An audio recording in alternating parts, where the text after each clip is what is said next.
मंगलू की पत्नी ने 4 दिन पहले एक लड़की को जन्म दिया है, जिसे जितनी बार वो देखता उसका सिर भारी हो जाता। अपनी चिंता वो अपनी पत्नी से नहीं छिपा सका और परेशान स्वर में उससे कहा, 4 बच्चे पहले से ही है और अब ये आ गई। मैं ठहरा मामूली दिहाड़ी मजदूर, कैसे पाल लूंगा इतने सारे बच्चों को। मंगलू की पत्नी उसकी बातों का क्या जवाब देती। कभी वो उसकी ओर देखती तो कभी मंगलू की ओर। उसी दिन दोपहर की बात है। मंगलू अपनी टूटी फूटी झोपड़ी के बाहर चुपचाप बैठा हुआ था। तभी उसकी झोपड़ी के आगे एक बड़ी सी आलीशान कार आकर रुकी।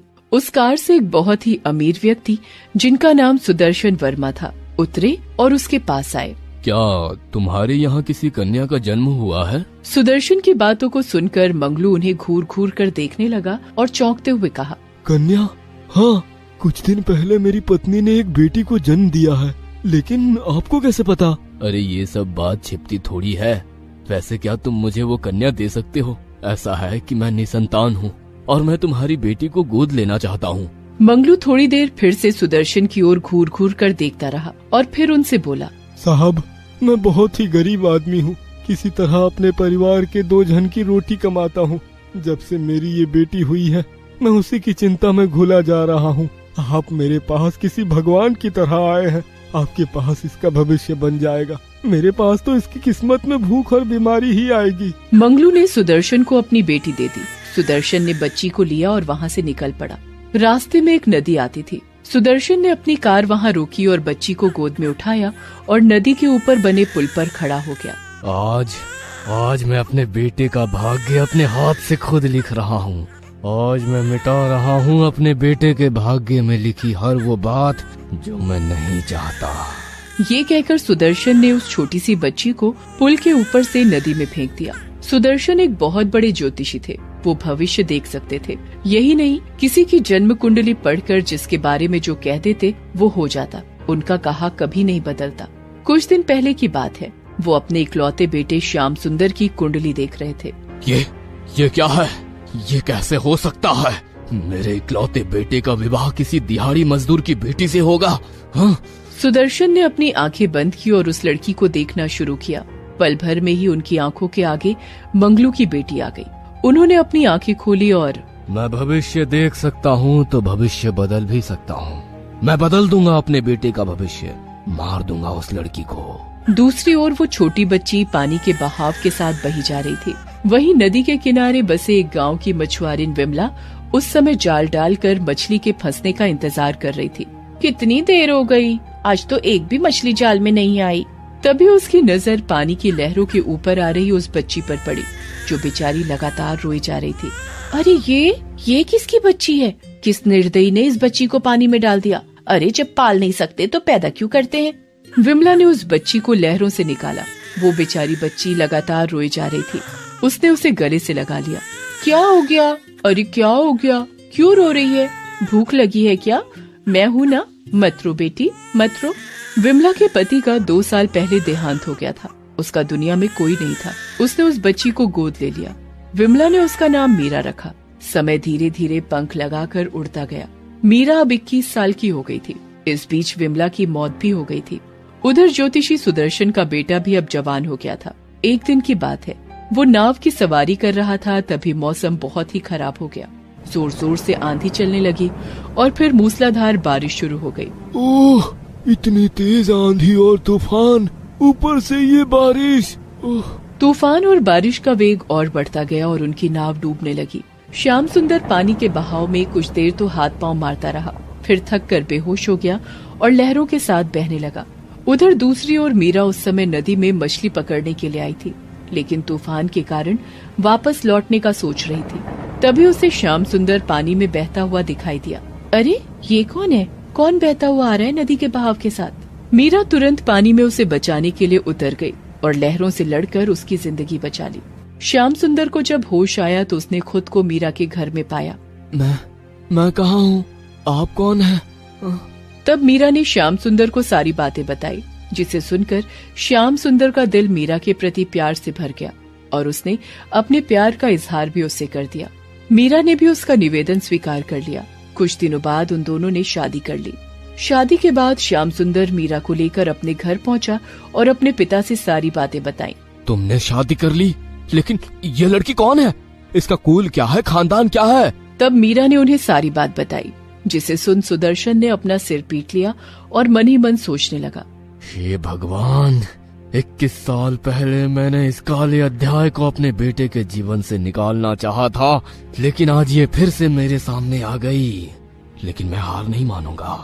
उस दिहाड़ी मजदूर की बेटी को मैं कभी अपनी बहू स्वीकार नहीं करूंगा। कुछ दिनों के बाद श्याम सुंदर कुछ महीनों के लिए शहर से बाहर गया हुआ था, तो सुदर्शन ने मीरा को अपने पास बुलाया और उससे बहुत ही चिंतित स्वर में कहा, मैं तुमसे कुछ मांगना चाहता हूँ बेटी, अपने लिए नहीं, लेकिन मेरे इकलौते बेटे के लिए, उसके जीवन के लिए। बोलो, क्या तुम मुझे वो दोगी जो मैं मांगूंगा तुमसे, या इनकार करके मेरे बेटे के जीवन को खतरे में डाल दोगी? बोलो बेटी। ये सब आप क्या कह रहे हैं पिताजी? मेरी तो कुछ समझ नहीं आ रहा है। देखो, मैं कहना तो नहीं चाहता तुमसे, लेकिन अगर नहीं कहा तो बहुत मुसीबत आ जाएगी। तुम्हें तो पता है कि मैं ज्योतिषी हूँ। मैंने अपने पुत्र की और तुम्हारी कुंडली देखी है, उसमें साफ साफ लिखा है कि अगर तुम दोनों साथ रहे तो मेरे पुत्र की मृत्यु हो जाएगी। ये आप क्या कह रहे हैं? मैं सही कह रहा हूँ बेटी, लेकिन हम उसकी मृत्यु को रोक सकते हैं अगर तुम उसे छोड़कर हमेशा के लिए चली जाओ तो। अपने पति की खातिर मीरा उस शहर को छोड़कर मायागंज नाम के दूसरे शहर में चली गई।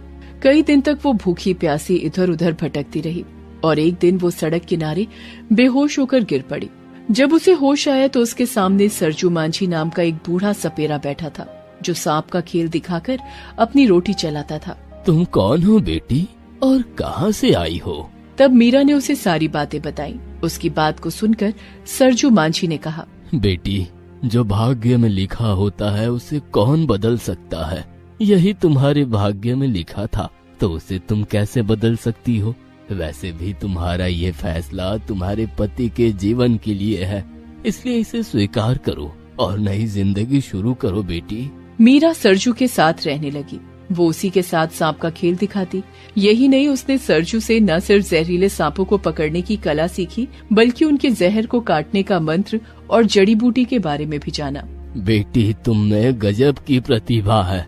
मैंने अपना पूरा जीवन इन जहरीले सांपों के जहर की काट और मंत्रों को जानने में लगा दिया, लेकिन तुमने तो कम ही समय में सब कुछ सीख लिया।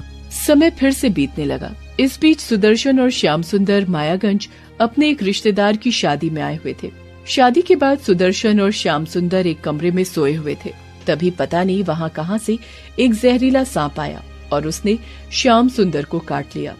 श्याम सुंदर दर्द से कराह उठा। पिताजी, पिताजी, मुझे सांप ने काट लिया है। आ, आ, आ, आ।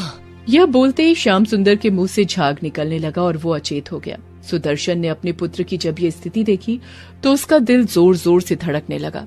उसने लोगों से मदद की गुहार लगाई। तभी किसी ने उसे सांप का जहर उतारने वाले के पास जाने के लिए कहा। तब सुदर्शन ने पूछा, कहाँ मिलेगा? यहाँ से कुछ ही दूरी पर सपेरों की बस्ती है, वहीं पर सरजू माझी नाम का एक सपेरा रहता है। कहते हैं उसके पास दुनिया के जहरीले से जहरीले सांप की काट है। हमें श्याम सुंदर को उसके पास लेकर जाना चाहिए। वे सभी सरजू के घर पहुँचे। सरजू को उसने सारी बातें बताई। तब सरजू ने कहा, देखिए, अब मैं बहुत बूढ़ा हो गया हूँ, मुझे ठीक से दिखाई नहीं देता। मैं अब आपकी मदद करने में असमर्थ हूँ। हाँ, लेकिन मेरी बेटी आपकी मदद कर सकती है। उसके बाद उसने मीरा को आवाज दी। मीरा को देखते ही सुदर्शन की आंखें फटी रह गईं। उसने लाचार निगाहों से उसकी ओर देखा। मीरा अपने ससुर को पहचान गई। वो तुरंत जंगल से जड़ी बूटी लेकर आई और उसका लेप श्याम सुंदर को लगाया। उसकी जान बच गई। जैसे ही श्याम सुंदर को होश आया और उसने अपने सामने मीरा को देखा तो, मीरा, तुम जिंदा हो? लेकिन पिताजी ने कहा था कि जब मैं शहर से बाहर गया हुआ था तो कोई जंगली जानवर तुम्हें उठाकर ले गया था। ये बात सुनकर मीरा ने अपने ससुर की ओर देखा तो सुदर्शन ने हाथ जोड़कर उससे कहा, तुम दोनों मुझे माफ कर दो। मैं तुम दोनों का गुनहगार हूँ, खासकर मीरा का। मैंने भाग्य के लिखे को बदलना चाहा, लेकिन मैं हार गया। मुझे माफ कर दो मीरा, मुझे माफ कर दो। उसके बाद सुदर्शन ने सारी कहानी उन दोनों को बताई, जिसे सुनकर श्याम सुंदर को अपने पिता से घृणा हो गई। तब मीरा ने अपने पति से अपने पिता को माफ करने को कहा। उसके बाद वो सभी खुशी खुशी रहने लगे। दोस्तों, आप हमारे चैनल को जरूर सब्सक्राइब करें